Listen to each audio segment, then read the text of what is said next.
Hello बच्चों, BPSC विद्यापीठ में आप सभी का पुनः स्वागत है। और बीपीएससी विद्यापीठ लगातार अभी आप सभी के समक्ष बीपीएससी मुख्य परीक्षा से संबंधित उपयोगी सामग्रियों को लेकर उपस्थित हो रहा है। और आज भी उसी के क्रम में एक नवीन सामग्री के साथ उपस्थित है। बीपीएससी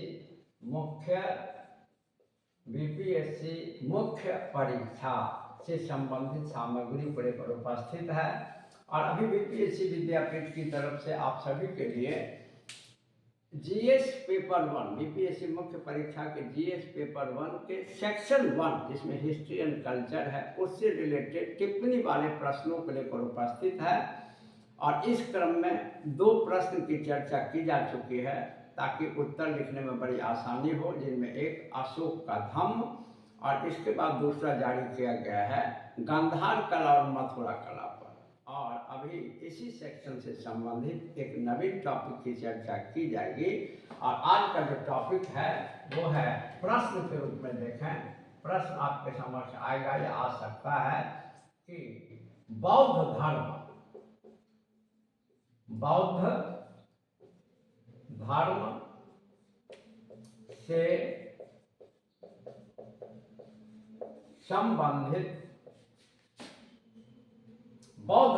से संबंधित मुख्य शाखाओं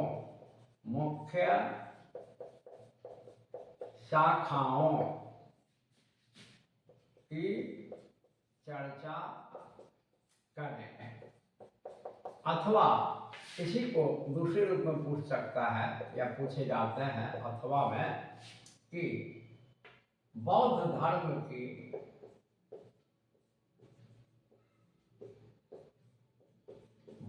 धर्म की हीनयान,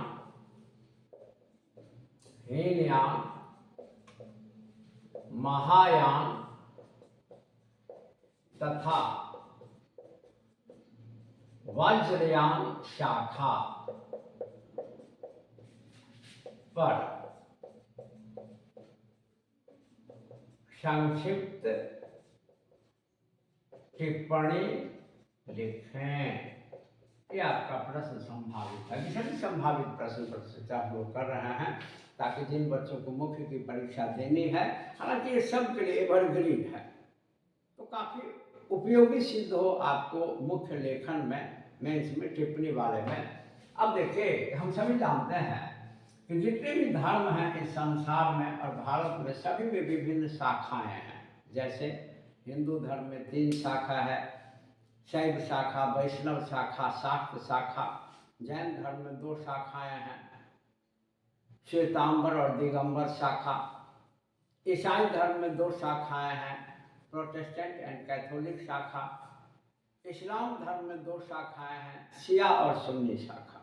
बौद्ध धर्म में 3 मुख्य शाखाएं हैं, हीनयान, महायान तथा वज्रयान। एक्चुअली क्या है कि विभिन्न धर्मों में जो इतनी सारी शाखाएं हैं, इसके पीछे सबसे बड़ा कारण होता है वैचारिक मतभेद या वैचारिक अंतर या मान्यताओं में अंतर या विश्वास में अंतर। मानव समुदाय में यह बड़ी प्रवृत्ति देखी जाती है कि अलग अलग मानव समुदायों में विश्वास में अंतर होता है, मान्यताओं में अंतर होता है, विचारधाराओं में अंतर होता है, वैचारिक मतभेद होते हैं। इसी प्रवृत्ति के परिणाम स्वरूप किसी भी धर्म में बहुत सारी शाखाएं देखी जाती हैं। जैसा कि बौद्ध धर्म में ये 3 मुख्य शाखाएं हैं, ये वैचारिक अंतर के ही परिणाम है। अब जिनमें सबसे पहली शाखा हम लोग चर्चा करें एक एक करके किस किस बिंदु में हम लोग इसके आंसर को तैयार करेंगे और लिखेंगे। जिनमें सबसे पहले हम लोग देखते हैं हीनयान शाखा। तो हीनयान शाखा जो है इसकी जो मुख्य विशेषताएं की चर्चा हम लोग करेंगे, उनमें सबसे पहला बिंदु ध्यान में रखेंगे कि यह बौद्ध धर्म की परंपरागत या रूढ़िवादी शाखा है। बौद्ध धर्म की परंपरागत या रूढ़िवादी शाखा है। एक्चुअली क्या है, हम सभी जानते हैं कि चतुर्थ बौद्ध संगीति कुंडलवन कश्मीर में हुई थी। कनिष्क के शासनकाल में, कनिष्क राजा हुआ करता था, और उसी के संरक्षण में चतुर्थ बौद्ध संगीति हुई थी, जहाँ पर बौद्ध धर्म स्पष्ट रूप से दो अलग अलग शाखाओं में विभाजित हो चुका हुआ। हालांकि ऐतिहासिक रूप से बौद्ध धर्म का पहला विभाजन द्वितीय बौद्ध संगीति में हुई है, थेरवाद और महासांघिक के रूप में। लेकिन इन्हीं दोनों शाखाओं का जो स्पष्ट अलगाव था, जिसको प्रमुख विभाजन के रूप में देखा जाता है, तो बौद्ध धर्म का सबसे प्रमुख विभाजन चतुर्थ बौद्ध संगीति में हुआ, और इसी के परिणाम स्वरूप दो शाखाओं में बौद्ध धर्म बंट गया, हीनयान और महायान। हीनयान परंपरागत शाखा या रूढ़िवादी शाखा थी। इसका अर्थ यह है कि यह महात्मा बुद्ध की मूल मान्यताओं,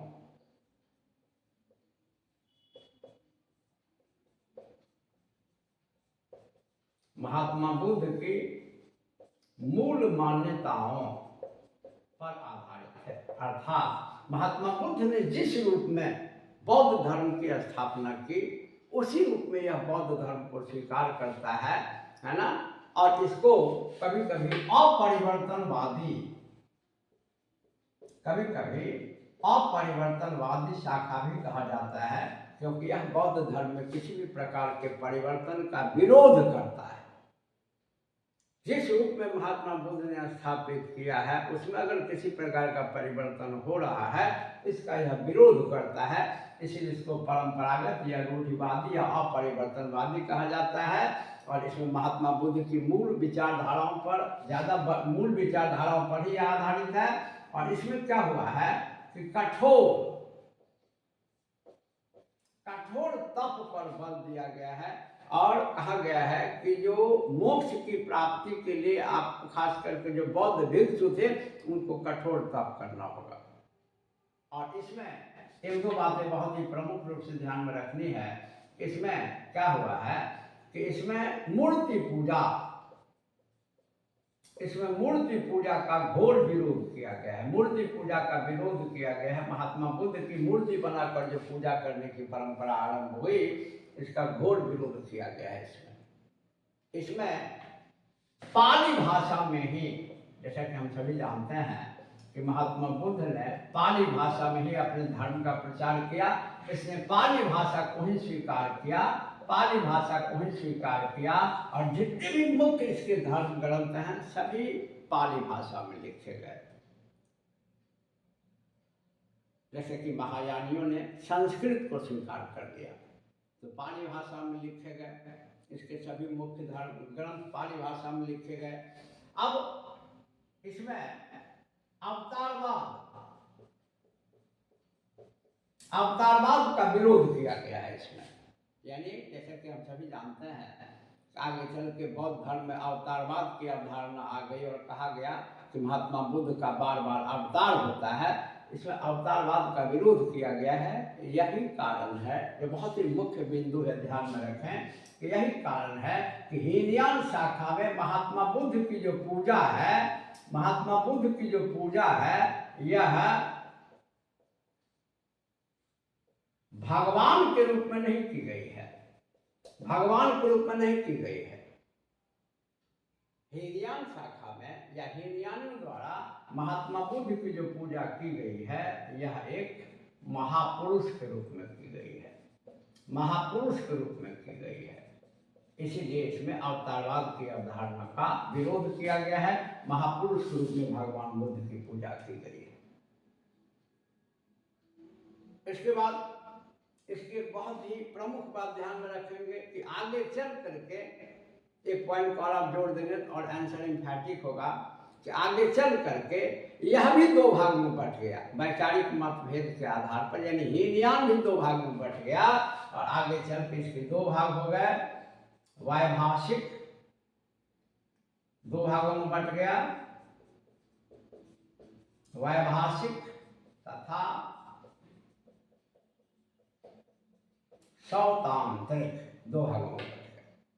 और एक पॉइंट और याद रखें कि इसका जो विस्तार हुआ है मेनली जिन देशों में, हम सभी जानते हैं कि विदेशों में बौद्ध धर्म का विस्तार हुआ है। तो श्रीलंका में हुआ, बर्मा में हुआ, जावा में हुआ, इन सब जगहों पे इस धर्म का शाखा का विस्तार हुआ। तो हीनयान शाखा में इतना हमारा आंसर पूरा हो जाएगा।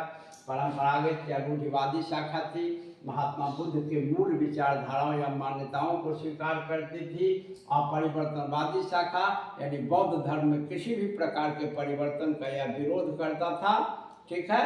और यह कठोर तप, खास करके जो बौद्ध भिक्षु थे इनके कठोर तप पर बल देता है। इसमें मूर्ति पूजा का विरोध किया गया है, पाली भाषा को स्वीकार किया गया और सभी मुख्य ग्रंथों की रचना पाली भाषा में ही की गई है। अवतारवाद का विरोध, अवतारवाद का विरोध किया गया है। एक बिंदु जो नहीं लिखे हैं लेक्चर में समझाया है, ध्यान में रखें। मूर्ति पूजा, मूर्ति पूजा का विरोध किया गया है, मूर्ति पूजा का विरोध किया गया है। पूजा महात्मा बुद्ध की पूजा भगवान के रूप में नहीं की गई है, महापुरुष के रूप में की गई है।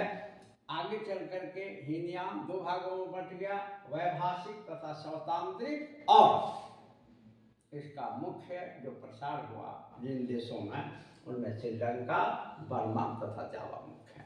इतने बिंदुओं में हमारा आंसर परफेक्टली तैयार हो जाएगा। अब हम लोग महायान शाखा के बारे में देखते हैं।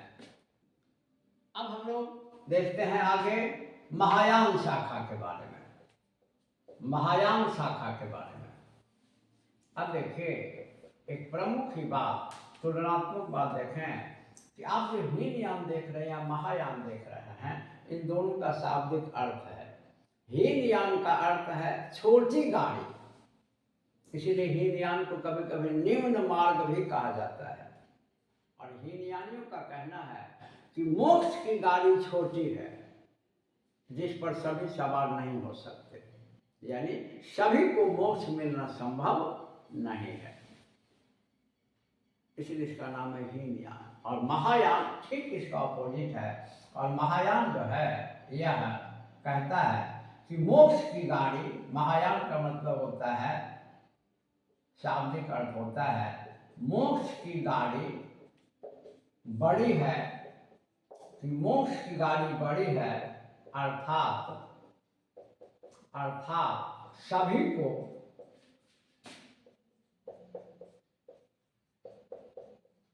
मोक्ष मिलना,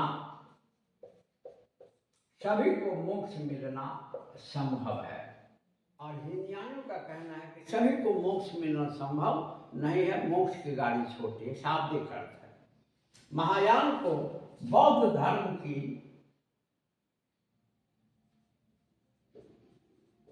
यथार्थवादी या परिवर्तित शाखा कहा जाता है। जैसा कि हम सभी जानते हैं कि इसने बौद्ध धर्म में परिवर्तन को स्वीकार कर लिया, नवीन नवीन तत्वों को स्वीकार कर लिया, इसीलिए इसको कहा जाता है यथार्थवादी शाखा। यथार्थवादी शाखा का तात्पर्य यह है कि जो यथार्थ के साथ जीवित रहे, और यथार्थ यह है कि बदलते परिवेश के अनुकूल अगर अपने आप में बदलाव किया जाए तो ही वही चीज़ आगे चल के जीवित रह सकता है, उसी में सर्वाइवल हो सकता है, वही उत्तरजीवी हो सकता है, यदि लंबे समय तक जिसका जीवन कायम रह सकता है। विज्ञान भी कहता है, चार्ल्स डार्विन के थ्योरी में प्राकृतिक चयन का सिद्धांत, नेचुरल सिलेक्शन थ्योरी, तो जो according to changing situation, changing environment, जो जीव जंतु अपने आप में परिवर्तन करता गया वो आज तक जीवित है, और जो नहीं कर सका वो खत्म हो गया। यहाँ भी देखिए, हम सभी जानते हैं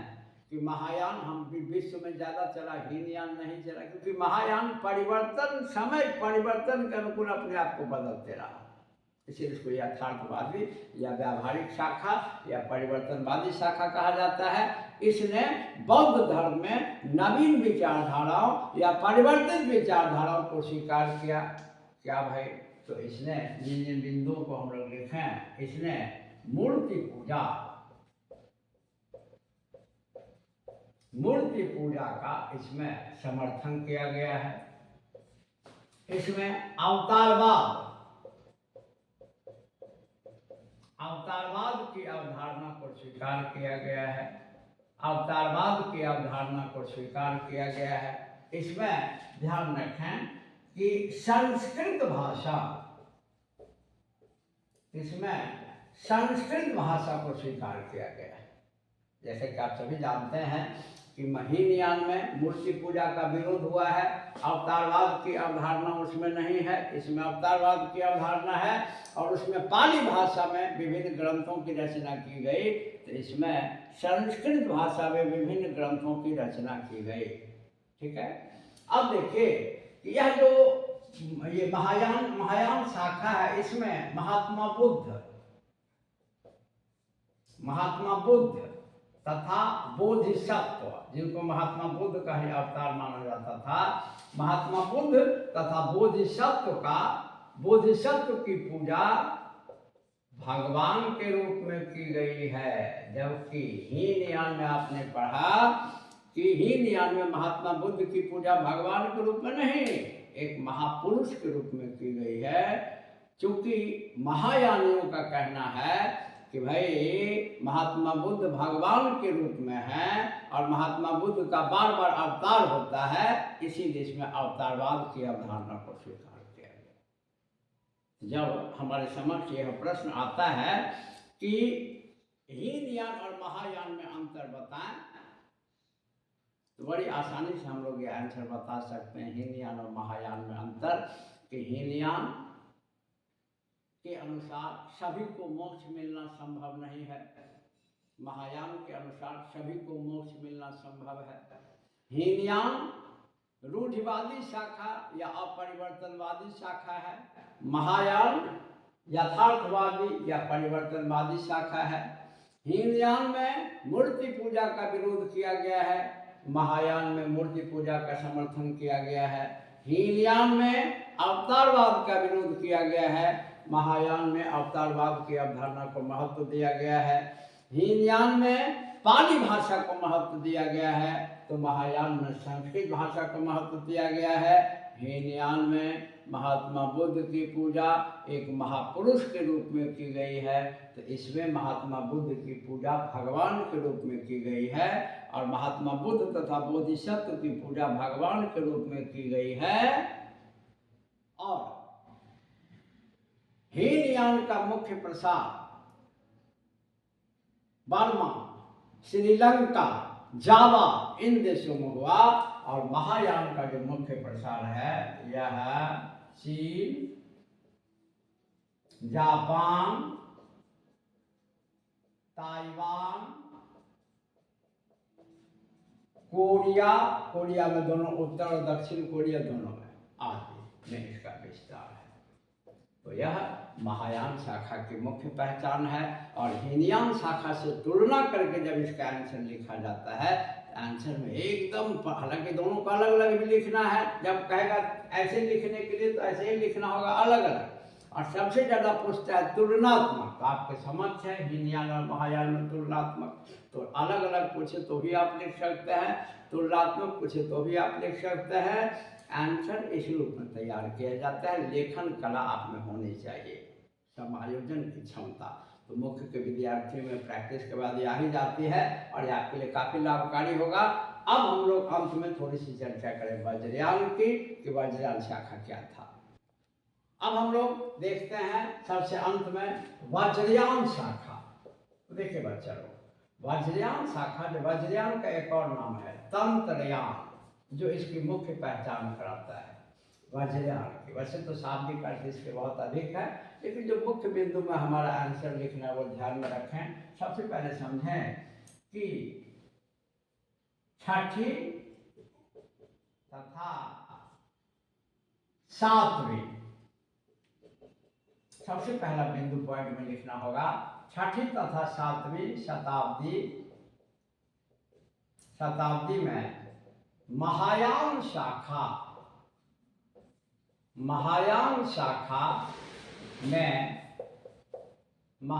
शाखा के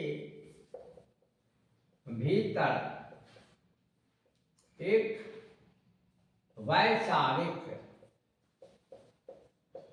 वैचारिक आंदोलन वैचारिक आंदोलन के परिणाम स्वरूप, वैचारिक आंदोलन के परिणाम स्वरूप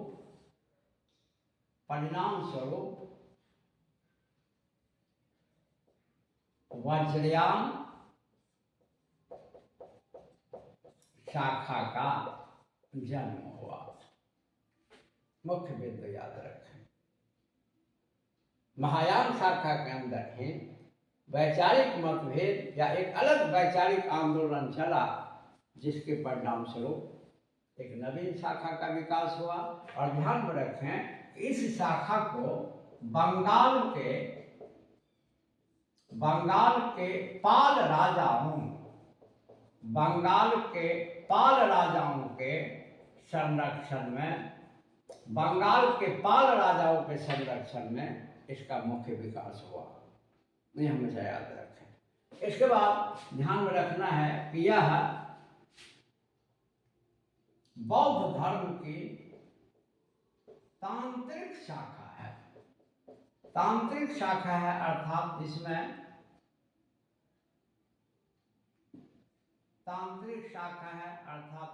तंत्र, मंत्र, सम्मोहन, वशीकरण, इस सब पर विशेष रूप से ध्यान दिया गया मोक्ष प्राप्ति के लिए। इसको तांत्रिक शाखा कहा जाता है। तंत्र, मंत्र, सम्मोहन, वशीकरण, भूत प्रेत, जादू टोना सब जो होता है, इस सब को ज़्यादा महत्व दिया गया है, इसको तंत्रयान कहा जाता है। और जिस तरह से हम सभी जानते हैं कि भारत में महायान शिक्षा का सबसे बड़ा केंद्र नालंदा विश्वविद्यालय था, जो बिहार में था, इसी तरह से वज्रयान शाखा की शिक्षा का सबसे बड़ा केंद्र जो पाल राजाओं के संरक्षण में विकसित हुआ था, यह था विक्रमशिला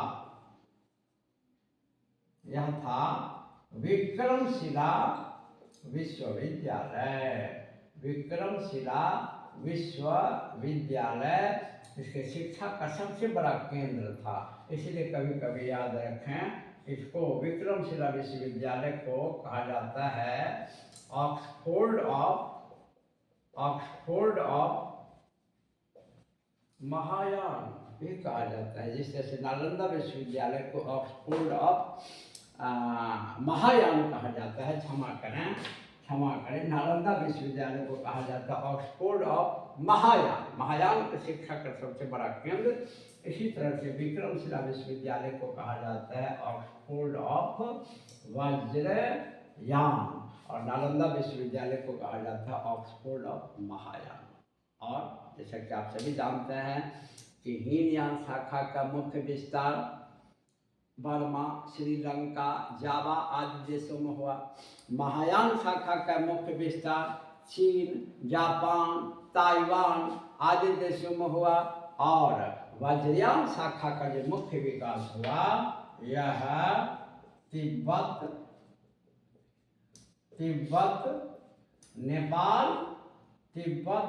नेपाल आदि जैसे राष्ट्रों। इतने बिंदुओं के साथ हमारा मुख्य में जो टिप्पणी वाला आएगा, सेपरेट आएगा तो भी लिख लेंगे, हालांकि जनरली कंबाइंड ही आते हैं, लेकिन अगर अलग अलग टिप्पणी लिखने का आएगा तो हम लिख लेंगे। इतना मैटर हमारे सामने हो।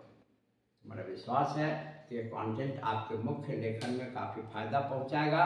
और जिस तरह से आप वीडियो को लाइक और शेयर करते हैं, चैनल को सब्सक्राइब करते हैं, ये लगातार जारी रखें। चैनल को सब्सक्राइब करते रहें, वीडियो को लाइक और शेयर करें, और ख़ासकर वैसे बच्चों तक पहुंचाएं जिनको इसकी ज़रूरत है। और मेरा विश्वास है कि ये कंटेंट अच्छा लगेगा, और फिर आगे इसी प्रकार की उपयोगी सामग्री को इसी क्रम में लेकर के BPSC विद्यापीठ आपके समक्ष पुनः उपस्थित होगा। तब तक के लिए धन्यवाद।